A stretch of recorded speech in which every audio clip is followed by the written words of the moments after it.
అలానే మిస్యూస్ రావు. బంగారం పెట్టి బ్యాంకులో లోన్ తీసుకోవడం అనేది సహజం. సకాలంలో ఆ లోన్ తీర్చేస్తే కనుక బంగారాన్ని మళ్ళా బ్యాంకులు ఇస్తూ ఉంటాయి. ఒకవేళ ఇవ్వలేకపోతే, బ్యాంకు లోను చెల్లించలేకపోతే ఇమీడియట్గా ఆ బంగారాన్ని వేలం వేసేటువంటి బ్యాంకులు ఉన్నాయి. అలాగే నాన్ బ్యాంకింగ్ ఫైనాన్షియల్ సంస్థలు కూడా ఉన్నాయి. వాటికి కేంద్ర ప్రభుత్వం వార్నింగ్ ఇచ్చింది. ఇక నుంచి మీరు బ్యాంకుల్లో పెట్టినటువంటి బంగారాన్ని వేలం వేయడానికి లేదు, నిబంధనలు పక్కాగా పాటించాలి అనేటువంటి ఆదేశాలని కేంద్ర ప్రభుత్వం జారీ చేసింది. పార్లమెంటు వేదికగానే ఆర్థిక మంత్రి నిర్మలా సీతారామన్ గారు క్లియర్గా బ్యాంకులకు చెప్పింది, ఒకవేళ సకాలంలో రుణాలు చెల్లించలేకపోయేటప్పటికీ, లోన్లు చెల్లించలేకపోయినప్పటికీ మీరు పదే పదే నోటీసులు జారీ చేసి ఆ రుణాలని తీసుకునేటువంటి ప్రయత్నం చేయండి. కానీ ఇమీడియట్గా మీరు బ్యాంకులో ఉండేటువంటి బంగారాన్ని వేలం వేసి దాన్ని సర్దుబాటు కింద తీసుకోవడానికి లేదు అని చెప్పారు. ఈ విషయాన్ని ఆర్బీఐ కూడా బ్యాంకులకు చెప్పడం జరిగింది. ఇక నుంచి బ్యాంకులు ఏవైనా సరే గోల్డ్ రుణాలు ఈజీగా ఇచ్చినప్పటికీ రుణాలు కట్టలేదని వేలం మాత్రం వేయడానికి లేదు. ఇది తాజాగా కేంద్ర ప్రభుత్వం జారీ చేసినటువంటి ఆదేశం. ఇక బంగారం ఎంత ఉండాలి అనే దాని మీద కూడా నిబంధనలు ఉన్నాయి. ఆ నిబంధనలు ఎవరు ఫ్రేమ్ చేశారు అని అంటే central board of direct tax. Central board of direct tax, CBDT, ఇది ఫ్రేమ్ చేసింది. ఆ నిబంధనల ప్రకారం వివాహిత అయితే కనుక 500 గ్రాములు బంగారం ఉండొచ్చు.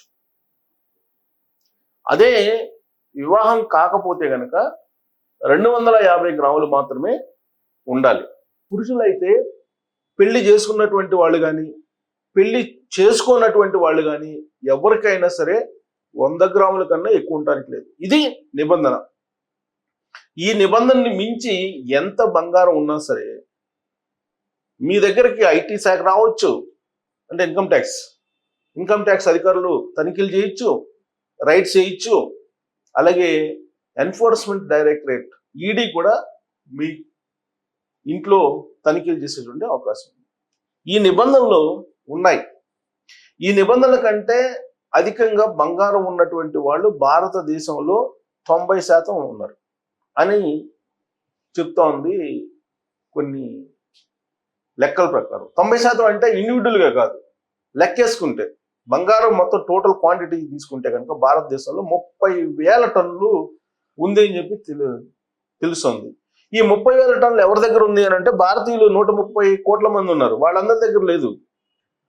మొత్తం 130 కోట్లలో ఈ నిబంధనల ప్రకారం ఉండేటువంటి వాళ్ళు ఎక్కువ మంది ఉంటారు. అంటే అంత కూడా ఉండేవాళ్ళు లేరు. 500 గ్రాములు అని అంటే 500 గ్రాములు ఎంతమంది దగ్గర ఉంటుంది?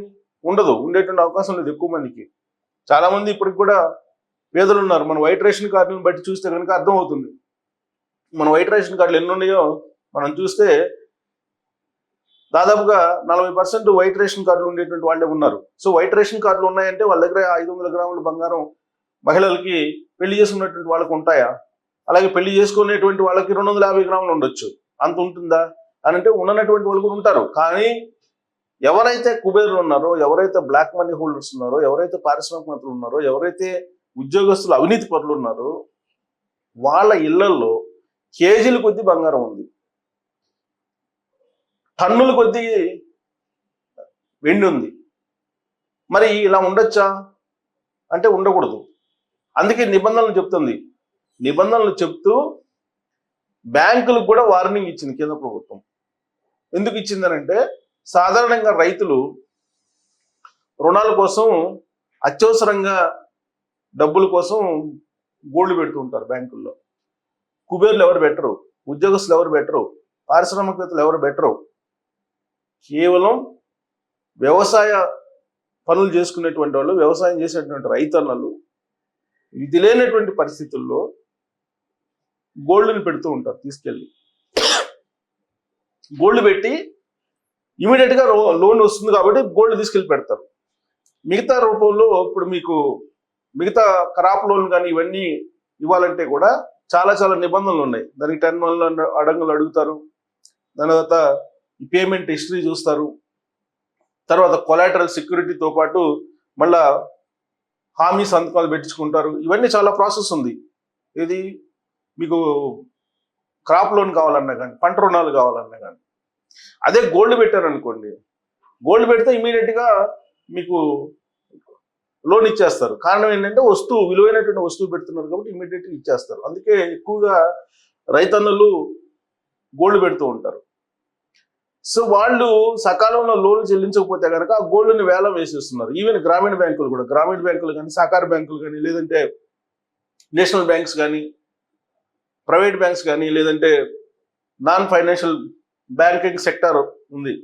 ఇవి గోల్డ్ని పెట్టేసుకొని ఇమీడియట్గా వేలం వేస్తూ ఉన్నారు. పైగా ఇంట్రెస్ట్ రేట్లు ఎక్కువ తీసుకుంటున్నారు వాళ్ళు. ఇంట్రెస్ట్ రేట్లు కూడా ఆర్బీఐ నిబంధనల ప్రకారం తీసుకోవాలని చెప్పేసి కేంద్ర ప్రభుత్వం క్లియర్ కట్ మార్గదర్శకాలను జారీ చేసింది. అంతకన్నా ఎక్కువ తీసుకుంటే కనుక ఆ బ్యాంకు మీదనో లేదంటే ఆ ఫైనాన్షియల్ సంస్థ మీదనో ఖచ్చితంగా చర్యలు తీసుకునేటువంటి అవకాశం ఉందని చెప్పి కేంద్ర ప్రభుత్వం చెప్తోంది. సో కాబట్టి ఈ సకాలంలో చెల్లించినందువల్ల మీరు వేలం వేయడానికి లేదని చెప్పి చెప్తూనే ఈ చట్టం ఏదైతే ఉందో central board of direct tax ఇది కొన్ని నిబంధనలు ఫ్రేమ్ చేసి చెప్పింది. సో ఆ నిబంధనల ప్రకారం ఎంత ఉండాలి బంగారం అనే దాని మీద చాలా క్లియర్గా ఉంది. ఆల్రెడీ ఉన్నటువంటి చట్టమే, దాన్ని ఇంప్లిమెంట్ చేయడానికి ఇప్పుడు నరేంద్ర మోడీ గారి యొక్క సర్కారు సిద్ధమవుతుంది. చాలా మంది ఇటీవల కాలంలో ఏమన్నారంటే నరేంద్ర మోడీ గారు కొత్త చట్టం తీసుకొస్తున్నారు, ఆ చట్టం ప్రకారం అయితే ఎక్కువగా ఉంటే బంగారం లాగేసుకుంటారంట అని చెప్పి చాలా రూమర్స్ వచ్చాయి సోషల్ మీడియాలో కూడా. కొత్త చట్టం అవసరం లే, ఉన్న చట్టాన్ని ఇంప్లిమెంట్ చేస్తే చాలు. ఉన్న చట్టాన్ని ఇంప్లిమెంట్ చేస్తే లాకర్లో ఉన్నటువంటి మొత్తం కేజీల కొద్ది బంగారం, టన్నుల కొద్ది వెండి మొత్తం బయటకు వస్తుంది. ఏ ఉద్యోగస్తుని మీద ఏసీబీ రైడ్ చేసినా కానీ కనీసం 5 కేజీల బంగారం దొరుకుతుంది. అసలు వెండి అయితే చెప్పవసరంలే. ఇక డబ్బులు అయితే కట్ల దొరుకుతున్నాయి. ఒక మామూలు ఎంఆర్ఓ మీద ఏసీబీ రైడ్ చేస్తే దాదాపు 100 కోట్లు బయటపడ్డాయి ఈ మధ్యకాలంలో. వైజాగ్లో అయితే 400 ఎకరాలు సంబంధించినటువంటి డాక్యుమెంట్స్ బయటపడ్డాయి. సుధాకర్ నాయుడు అని ఆయన పేరు, ఎంఆర్ఓ తహసీల్దార్. అలాగే హైదరాబాద్లో ఒక town planning officer ACB ride చేస్తే 500 కోట్లు బయటపడ్డాయి.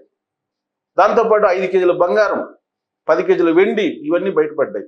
ఇవి కొన్ని నేను గుర్తున్న వారికి చెప్పా. ఏసీబీ వాళ్ళు ఏ ఆఫీసర్ ఇంటి మీద రైడ్ చేసినా కానీ ఇదే పరిస్థితి. ఇక పారిశ్రామికవేత్తల ఇళ్ల మీద దాడి చేస్తే, తనిఖీలు చేస్తే ఇదే పరిస్థితి మనం చూసాం.